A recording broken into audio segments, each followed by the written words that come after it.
আসসালামু আলাইকুম, সবাই কেমন আছেন? দেখেন আমরা লোড করতেছি কুতুবদিয়া, কম লোড করতেছি। এখন আমরা বর্তমান কুতুবদিয়া আছি। আমাদের লোকজন সবাই কাজে ব্যস্ত আছে।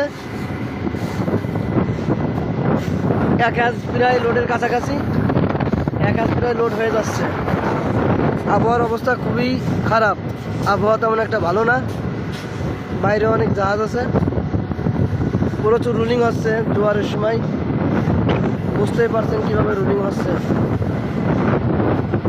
সামনে ঈদ, তাও কারোর বাড়ি যাওয়া হবে না। 2 দিন পরে ঈদ, সাগরের বুকে আমাদের ঈদ করতে হবে।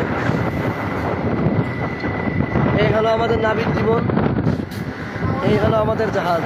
এই যে মাল আসতেছে।